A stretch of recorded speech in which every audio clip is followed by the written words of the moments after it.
everyone, and welcome back to my channel. In this video, we're gonna read a book called Roslyn, Rutabaga, and the Biggest Hole on Earth. I'm sure a lot of you have thought about digging a hole all the way to the other side of the earth. Let's discover together how the hole digging went for Roslyn. Roslyn Rutabaga woke up with a plan. Today, she would dig the biggest hole on Earth. Not a tiny mouse hole, not a medium-sized rabbit hole, but the biggest hole on Earth. Maybe she would dig right down to the other side of the world. Maybe she would find a pirate's treasure. Who knows? Anything could happen. Roslyn thumped downstairs to breakfast. "What are you going to do today, Roslyn?" asked her father. Roslyn munched loudly on her carrot flakes. "I am going to dig the biggest hole on Earth," she announced. "Sounds like a good idea," said her father. "I might dig all the way to China," she said, "or even to the South Pole. I'd really like to meet a penguin." "You'd better take a sweater," said her father. "It gets pretty cold at the South Pole." "Will you be back in time for lunch?" called her father. "Of course," answered Roslyn, and she ran outside. Roslyn looked around for the perfect spot to dig the biggest hole on Earth. Not too rocky, not too near the oak tree, definitely not in her father's prize-winning carrot bed. "Aha!" thought Roslyn, "right here in the middle of the lawn."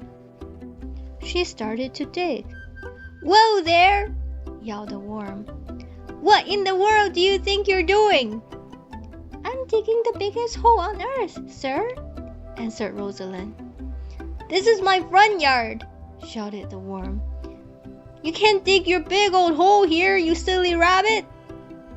Roslyn blushed. "Oh, I'm sorry, sir," she said. "I'll dig somewhere else." The worm muttered angrily as he wiggled back down into the earth. Roslyn Rutabaga carefully filled up the hole. She started digging in another spot, near the fence. She dug and dug, then a mole appeared, blinking in the sunlight. "What are you doing in my bedroom?" he grumbled. "I'm digging the biggest hole on Earth," she said. "What on earth for?" asked the mole. "I want to go to the South Pole," said Roslyn, "to meet a penguin or two." "Listen," said the mole. "I dig holes all the time, small ones, big ones. I'm a hole specialist. And I can tell you there are no penguins down there." "That's because he hasn't dug the biggest hole on Earth," thought Roslyn. "You woke me up," added the mole. "Now I'm in a bad mood." "I'm dreadfully sorry," said Roslyn. "I'll dig somewhere else." "Penguins," muttered the mole. "What next? Elephants?" He burrowed back into his sandy bed. In a moment, he was snoring. Roslyn sighed. This was not going to be easy. Roslyn Rutabaga decided to dig the hole near the lilac bush. She looked around, no one in sight. She stomped the ground, no angry worm, no grouchy mole. She dug and dug and dug. Soon, all you could see were the tip of Roslyn's ears. "This will be the biggest, most beautiful hole in the world," thought Roslyn. "People will line up to admire it."